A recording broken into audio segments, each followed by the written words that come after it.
Aujourd'hui, notre reportage nous emmène à la découverte d'une petite entreprise familiale exemplaire. Son évolution est en effet un bon exemple des efforts accomplis par de nombreux acteurs de l'économie mauricienne pour produire localement, créer de la valeur ajoutée, développer des emplois qualifiés et résister au chant des sirènes de l'importation.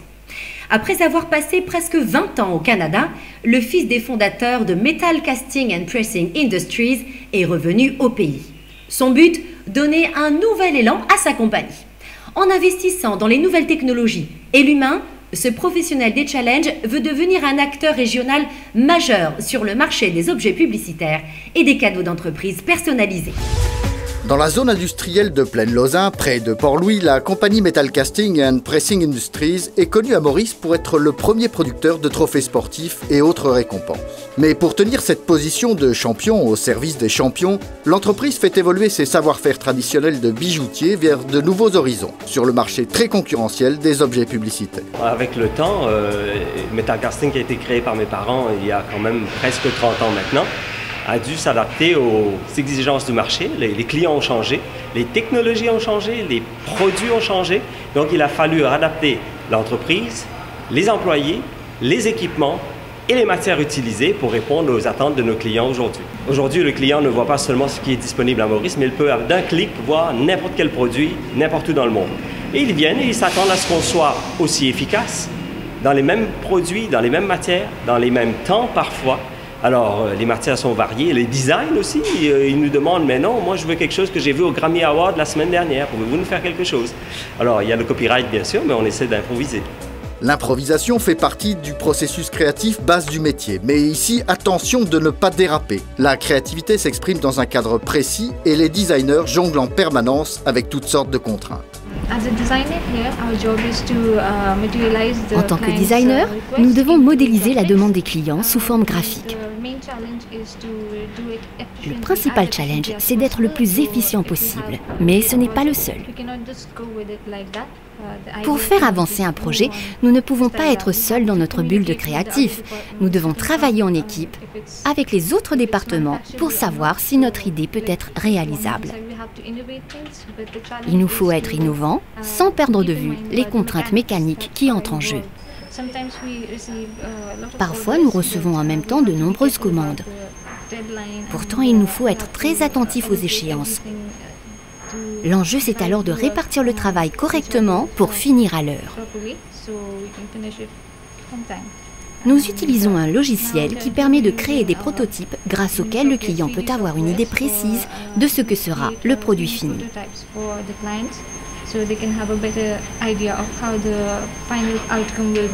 Afin de satisfaire ses clients, tout en essayant toujours de les étonner, la chaîne de production utilise une large gamme de matériaux. Et pour en faire des objets d'art dans des délais toujours plus courts, les techniciens ont recours à des outils technologiques extrêmement sophistiqués qui n'ont plus rien à voir avec l'artisanat.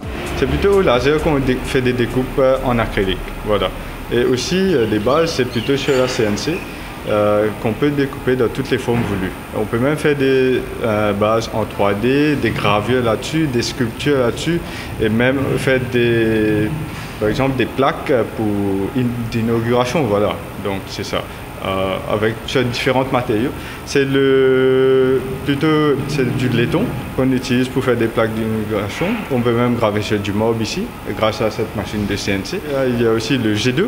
Et qui peut couper de l'acier inox jusqu'à 20 mm d'épaisseur. Il y a aussi le plasma cutting, comme on dit, de découpe au plasma. Ça, c'est à découper du laiton ou de l'acier inox aussi. Et qu'à l'avenir, il y aura peut-être d'autres technologies à utiliser pour fabriquer des choses merveilleuses comme on est en train de faire maintenant. Kevin espère bien être parmi les premiers Mauriciens aux commandes d'une imprimante 3D. Un outil révolutionnaire au service des pièces uniques qui devrait bientôt prendre place chez Metal Casting, à côté des techniques traditionnelles, toujours bien adaptées aux productions en série.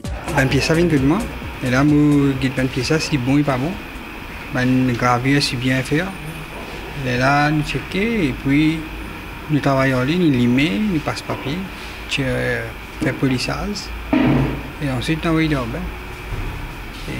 Il y a plusieurs étapes pour une pièce. Et là, nous passe papier. Et là, nous faisons souder, fabriquer. Et, par exemple, il y a une pièce qui nous vient de gravure juridique. ça nous disponible. Et la pièce de CNC, ça nous fabrique. Nous faisons des montages, puis nous fabriquons les propres pièces pour mettre là-dedans. Médailles et autres pièces métalliques doivent alors recevoir leurs habits de lumière. C'est là qu'interviennent les connaissances des chimistes afin de procéder à la galvanisation. La galva quoi? Regardez, on dirait de la magie, c'est très beau, mais il faut faire bien attention à soi et à ce qu'on rejette dans la nature. La galvanisation, c'est le passement de courant à travers des solutions qui contiennent des métaux et ça va déposer sur les objets qu'on décide et qu'on met dans le bain. Les procédés, c'est vous avez une chaîne de bain. Vous commencez par les préparations et puis vous passez par le cuivrage, le nickelage, qui est très important avant l'argenture, même avant la dorure ou le fini du chromage. Et les produits qu'on s'en sert dans les bains sont très très corrosifs. Il faut mettre les gants, il faut mettre les protections, il faut toujours avoir la tête sur les épaules, il faut savoir qu'est-ce qu'on fait et avec quoi, qu'est-ce qu'on utilise. Nous, on fait tout en metal casting ici pour réduire l'impact sur l'environnement. Galvanisation, traitement de surface ou plating, c'est le même mot pour désigner l'avant-dernière étape d'un process qui se finit par, devinez? Et oui, bien sûr, par la finition. Dans le travail là, quand je finis, je recevoir depuis le plating. Là, aussitôt que je recevoir, je vais checker la qualité, si c'est bon. Après, là, on commence à travailler. On commence à mettre sur couleur, faire sur nettoyage, faire sur montage. Après, on fait contrôler la qualité encore une écoute. Après, là, on fait sur paquet. Ici, nous allons faire tout parce que la plupart du temps, au dernier moment, un client arrive au dernier moment. Mais là, nous devons faire aussi vite et aussi nous devons être la qualité bien. La qualité et la productivité, tout autant que la créativité et la technicité, sont des facteurs clés du succès de la petite entreprise. Ils sont donc gérés avec la même rigueur que dans les grandes industries. Tout me donnait dans l'ordinateur, moi j'ai un work in progress qui est imprimé tous les jours, tous les matins. Chaque département, enamel, casting department, plating department, laser, CNC, tout involve là-dedans. Chacun connaît qui commande une rentrée, qui est besoin de livrer. Et que ça permet de savoir qui est pour près. Parce que moi, j'ai un travail qui peut livrer aujourd'hui tout à l'heure, aujourd'hui pour demain, aujourd'hui pour vendredi et la semaine après. Alors Anju, il faut toujours mettre la pression? Bon, pas mettre de pression. Moi, j'ai une équipe extra formidable qui, comme modèle de travail après, c'est besoin de l'air, travail après, ça l'air. Avec de jeunes cadres motivés, Metal Casting se réinvente aussi en misant sur le travail d'équipe. Une équipe réunie autour de projets ambitieux, notamment celui de partir à la conquête de nouveaux marchés. Dans les autres îles de l'océan Indien d'abord, et si tout se passe comme prévu, bientôt sur le continent africain. Les trophées sportifs et autres récompenses, les cadeaux d'entreprise et les objets publicitaires prennent des formes de plus en plus diverses. Les coupes, les médailles ou les porte-clés sont rattrapés par toutes sortes de produits. Pour le bonheur de ceux qui les reçoivent, mais aussi de ceux qui les produisent. En France, l'an dernier, les dépenses dans le secteur des objets promotionnels se sont élevées à 1 milliard d'euros, soit 40 milliards de roupies. Pour l'ensemble de l'Europe, à 3 milliards d'euros, soit près de 125 milliards de roupies.